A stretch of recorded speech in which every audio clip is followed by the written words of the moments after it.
You're here in Dan's Coach's Corner, where I get a chance to grill the co-coach of the New York Empire, Anthony Nuñez. Great to have you, Anthony. Hi, thanks, Dan. What a pleasure to meet you finally and get to have a quick chat with you. What's your ultimate sort of coaching experience resume look like? Wow. So I started playing Ultimate in 7th or 8th grade, back in like the mid 90s, for the Columbia High School team. Well, place it started? Yeah, exactly. Yeah. So I got to know a lot of the people who started the sport and everything else from there, and learned while playing on the parking lot where it started. Mm-hmm. Then right out of high school, I started coaching at CHS and at Columbia, mostly to help out with a few friends who were captains. And then it grew into me coaching there from like 18 years old until 2011. Wow. Yeah. And am I right in having heard that you and that program, but you as the head coach, have won 13 New Jersey State High School titles? Sort of. So I won 11 straight with CHS. Then I went and coached at Rutgers for a little while. Okay. And then I came back to the high school scene when I started working at Westfield High School, where I won 2 more state titles with Westfield.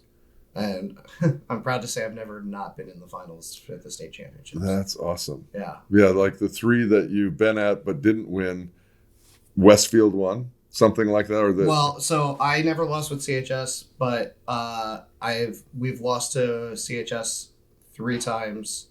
So it's one of those things where we've beaten them and we've also lost to them with Westfield. So I've been to the finals 16 times and I've won 13 of the 16.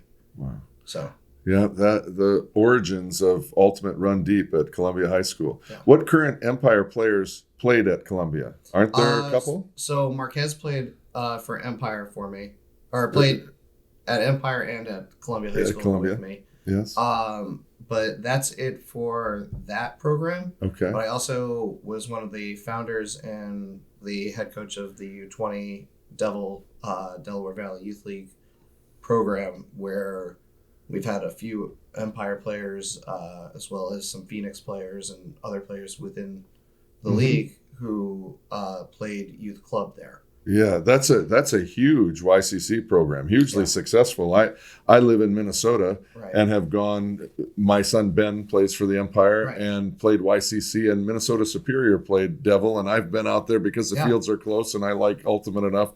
I've seen Devil out there, both boys and girls teams, and maybe even mixed. I think no mixed, but we do have. So we have a U17 boys team, we have a U20 boys team, and a U20 girls team. Sometimes have a U17 girls team, depending upon how many numbers we have. Very solid program with Triforce and Minnesota Superior. They're always always there. Sure.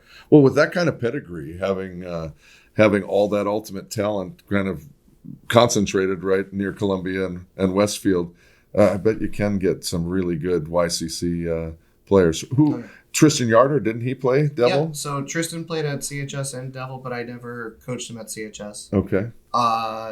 Also, Sean Mott from the Phoenix was a former Devil player. Really? One of my favorite players in the AUDL. Yeah. Sean Mott was do-it-all before that was a thing with hybrid cutters and the like. But yeah. He's a fantastic player, and he has that grit and grind that makes him a gamer. For sure. Yeah, he's got that Philly attitude. He plays hard. He's not scared of anything. Yeah. How about this new player on Philadelphia? Well, not new player, but has emerged this year. Greg Martin has really opened some eyes around the league with his goal scoring. A lot like Kenton Bonneau from Montreal was in 2019. Yeah. Scored 1 million goals. And Greg Martin seems to have a nose for it as well. Yeah, so Greg, I was lucky enough to coach Greg in club with then the Philadelphia Patrol, that's now called Phantom. Greg is a outstanding athlete who has not only a nose for the end zone, but it's hard to get him to turn the disc over too. Right. So he knows how to be in the right place, and he knows exactly what kind of throws he should be making. Yeah, he's been really fun to watch. He's been an eye opener for me. What concerns you most about the Philly defensive looks in this upcoming game on Friday? So we're Philadelphia is usually strong is their deep defense. Mm-hmm. So it's going to be a grind. We're going to have to work the disc and try to eat up the inside yards as much as possible and keep the disc moving. They're also, they're pesky defenders. They like to play that person defense and play in your shorts, and they always play like they have something to prove, and that makes them a tough defensive team. Kind of the defensive counterpart of Greg Martin. At least I've had this thought when I've watched some of their games against the Empire as well as other games, because I've been keeping an eye on Philly. Is number 88 Paul Owens? Am I getting that right? Yeah. He looks like a problem. Oh, he is, and he hasn't even come close to hitting his ceiling. Yeah, I would. Paul Owens is a fantastic player who, out of the UPenn system. Okay. So he's been a problem probably since he was in high school at Radnor, but Paul is a fantastic player who the future's bright for that kid. Nice. For sure. Well, Philly got off to a hot start, won their first couple of games, and in one of those games, I saw a highlight that really impressed me. So I've kind of kept an eye on this kid, Whitmer. Mm-hmm. I think number 50. Yeah, Eric. Eric, is Whitmer. that who it? Whitner or Whitmer or Nur? Yeah. Looks really fast and like those Philly players, just grinds it all the time. It's working hard all the time. Oh, for sure. Eric is a great midfield defender for like players like Jack or Ryan Oscar. He really knows how to bait and get those layout Ds, and he's a grinder. Sure. And I think that's what I saw. He just came out of nowhere, really going hard, and got some layout D or run through. It was impressive. And then kind of turning over to the Philly O-line, Dustin Damiano has been playing very steadily this year. Any thoughts about? Have you ever coached Dustin? I never coached Dustin, but I do know him. Actually, Dustin, my nephew, who is 14 years old, plays Ultimate, and his first experience at a clinic, Dustin was one of the clinic people. Oh, nice.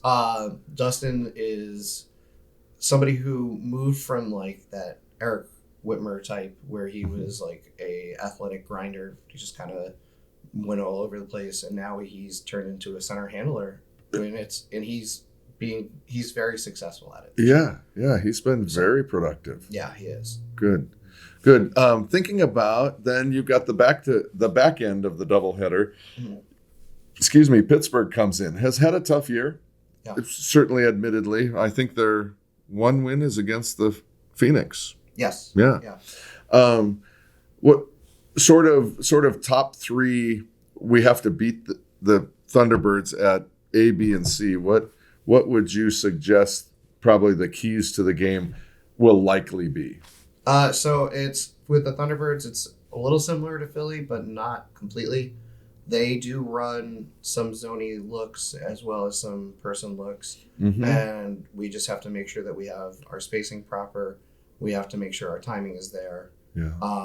Nice. They're going to make us work, and they have some like the no-name / defenders who are actually very good defenders, and they get teams to turn over the disc. It's where they've been hurting a little bit is the capability of punching it in. So, yeah, their offense really has been struggling. But you've got a guy that can deliver it from anywhere on the field in Van Dusen. Right. Colicchio has been crossing over a bit. Yes. And that's what they run into. They're just not deep enough. They've got talent that's the equal of top end talent from most teams. They just don't have enough of it. Yeah, I mean, they have one of the best handlers in the division with Thomas Edmonds. Yes, he is so good. And Thomas is very poised, very good. On their D-line, they have, Tristan's ceiling is still not hit either. And Tristan was fantastic for Empire. Mm-hmm. And as a 19-year-old. Yeah, exactly. Yeah. And that as an 18-year-old. Yeah, that's right. Yeah. In 2019, he was 18. Yeah. And then he came up and started playing for Pittsburgh, and he's now turned into this defensive giant. Mm-hmm. He's gotten physically bigger too. Yes. You can just he's just filled out. He's a very strong kid. Yeah. And I call him a kid, but he's 20. So, but he's definitely a very strong player and also a very smart player. So. Yeah, I've enjoyed watching him this year because I've known him a bit from the 2019, being a fan of this kid that was on the team. But yeah, he's progressed nicely. And then finally, as we get ready to wrap it up, really have to get your thoughts on what you felt like with a minute left when I think it was number 4. Who's that? Oh, that's Ben Yacht. Threw it away in double overtime. Oh, we don't need this disc. Let's throw it away. I think it was him. Then the Empire had to set the double team. Ben almost got the Callahan, ended up a quick score, and you know the rest. But your thoughts on, because I know all of us up in the stands thought the game was over, and dadgummit, we lost it. Yeah. Your thoughts? So my mom was there and watched the game, and she said, "Oh, there's 37 seconds left. It's over." And there was a gentleman, I don't know who it was, who told her that she needs to start having faith and that we're going to pull it together. Honestly, I don't get nervous as much about Ultimate games because I've been in so many Ultimate games. The sideline definitely, we had a very energetic sideline this game and in most games. Yeah. So I know that the sideline was definitely up and positive. That's great to hear. And the one thing that I can say about Ben, that he doesn't give up.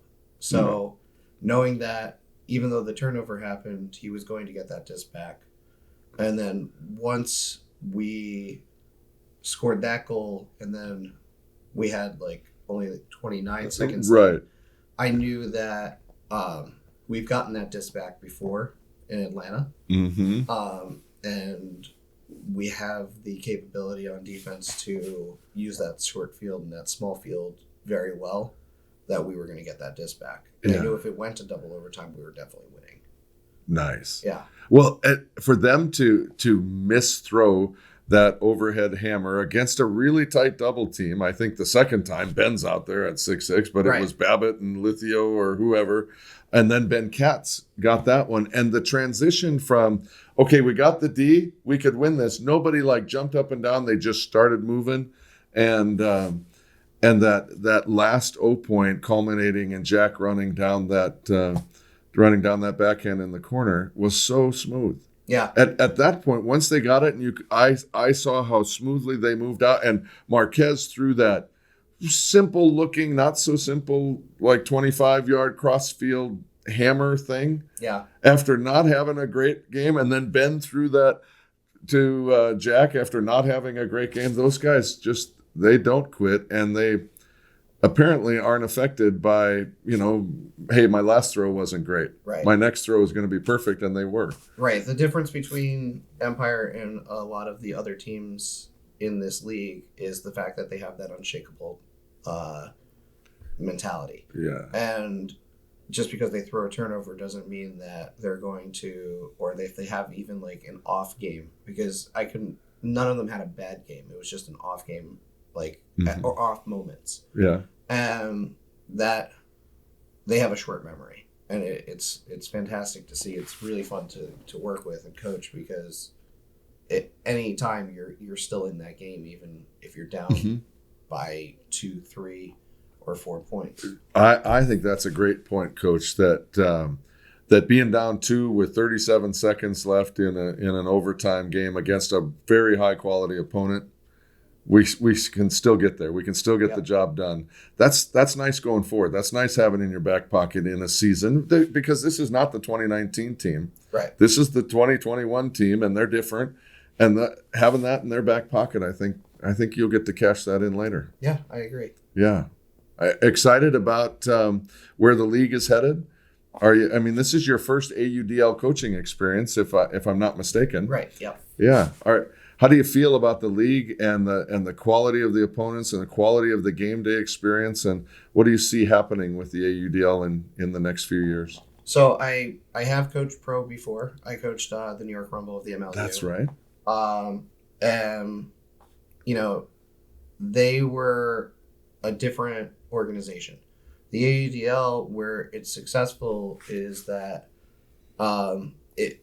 it's its own entity. It doesn't try to emulate what club is like or what USA Ultimate is like, where they have multiple games in a day, and it's really they work on the athletic stamina of a player, where the field is larger here.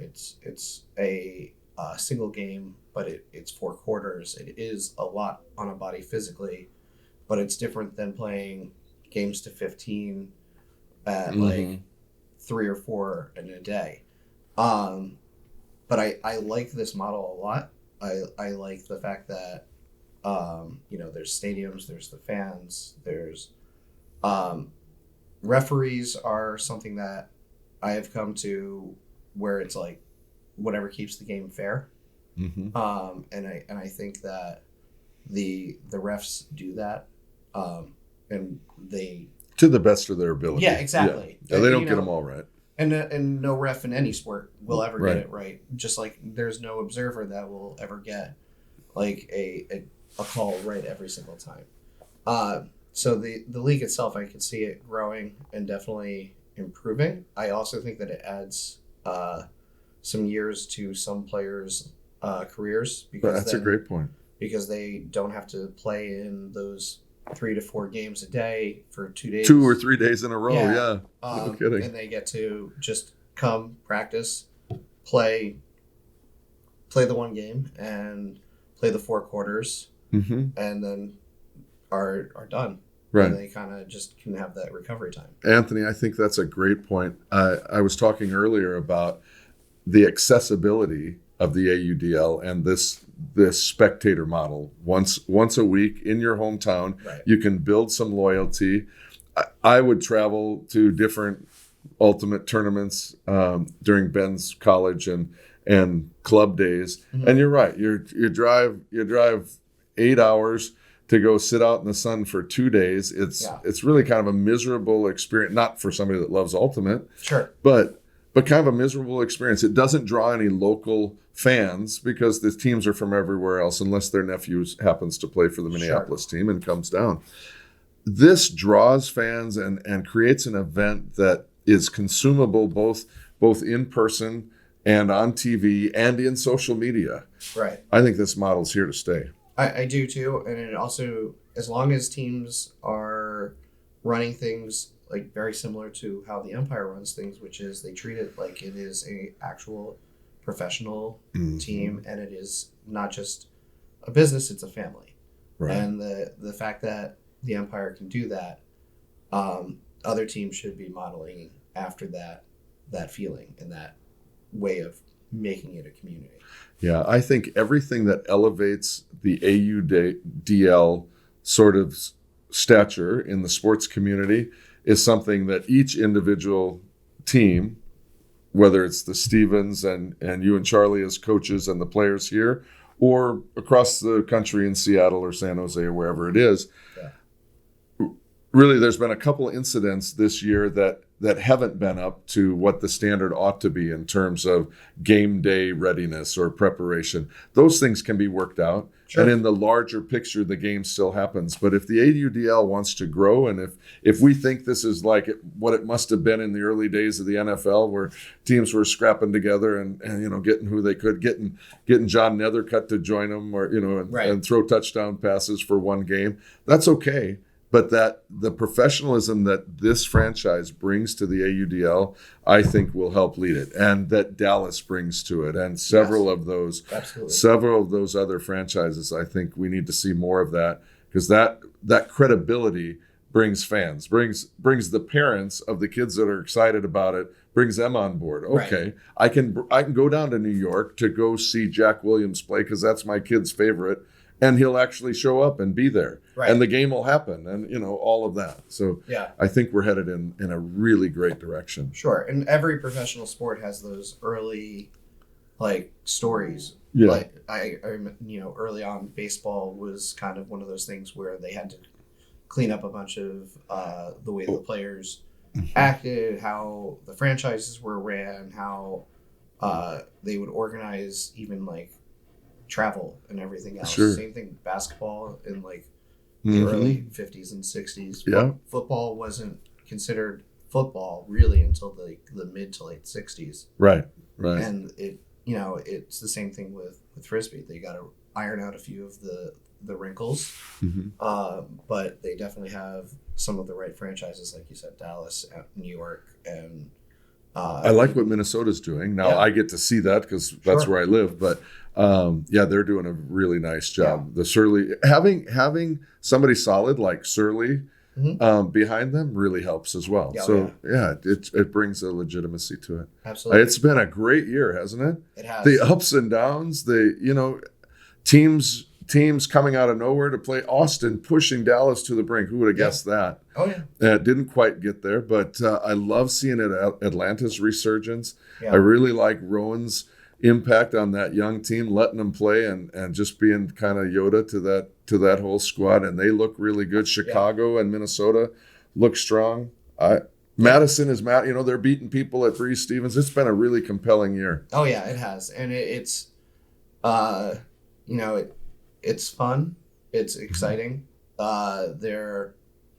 There's a combination of talent, but also highlights where you can see all the greatness that's coming from this league. So, Yeah, but and another quick thing from a fan's perspective, Mm-hmm. getting the highlight packages out as quickly as they do, the AUDL is fantastic. I was looking at highlight packages already edited and ready to go Sunday. Sunday night Right. after Saturday night games. Yeah. Just fantastic. Oh, we for sure. need more of that for the casual fan that's then becoming kind of excited about it. Yeah. So we're going in the right direction. Definitely. Well, Coach, I am so excited to have met you, for one, but also about what the next 4 games holds. My little calculation, which I think is right, is if you guys can win your next 4 games, Philly, Pittsburgh, Boston, and Raleigh can win one of their last 2 because they play Atlanta Sure. and Washington, you'll get a home game to coach in. Yes. A home playoff game. So as long as Raleigh gets the job One done, of those 2, yeah. Yeah, we have a shot. If they get both of those done, then we are going to be number 1 The number 1 seed. So that would be fantastic too. Yeah, So, agreed.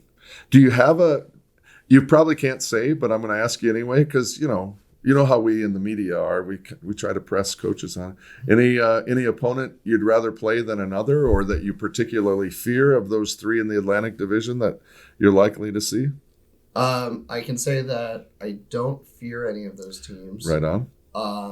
But we're unstoppable when we're playing at home. So the goal is to get those home games, so that we can bring it home and let them try to play against our crowd and our fans in our home. That's great. Yeah, I love that. I love that take. So Raleigh could very well win both, but if they lose both and yet the Empire wins out, I don't know how a 3-team tiebreaker works, but probably doesn't work in the Empire's favor. It wouldn't work in our favor because of the head-to-head. Yeah. So we only played Atlanta the one time. So that one's a loss, but Right. DC. And then in DC, we lost by more than we won. Mhm. So we would probably be in 3rd. I think so, unless sometimes in a 3-way tie they go to aggregate goals or Sure. goal diff, and frankly, I think the Empire probably still loses in that Right. that rendering. But so it's the plan going forward is win all 4 of those games. Yep. And we'll cheer for Raleigh for at least one of them. And frankly, Raleigh is as scary to me as Atlanta and Washington. And again, I think if the Empire play their game, if you guys do your thing, you're going to beat any of them. But Sure. yeah, they're still really talented. Oh, they're very talented, and so are the top 4 to 5 teams in this division are super talented. Yeah. We're going to just work our hardest. Yeah, it'd be kind of cool to replicate this in coming years. Hopefully we can get back to the pre-pandemic 4 divisions and the like. But this has really been a shootout in the Atlantic. Oh yeah. Yeah. For sure. And the travel has been massive. Yeah. So it can be a lot. I suppose. Yeah, it'd be kind of nice to have more regional division alignment. But great to talk to you. You too. Look forward to watching the games Friday in Philly and Saturday back home at Focina Field against Pittsburgh. I'll be cheering for you and for the team. Well, thank you very much. Right on. It was great meeting you. Yeah, you too, Anthony. Hey, thanks again for joining us on Dan's Coach's Corner with New York Empire coach Anthony Nuñez, who walked us through his ultimate coaching experience, his excitement about the team this year and the AUDL at large, and what the future holds for Ultimate.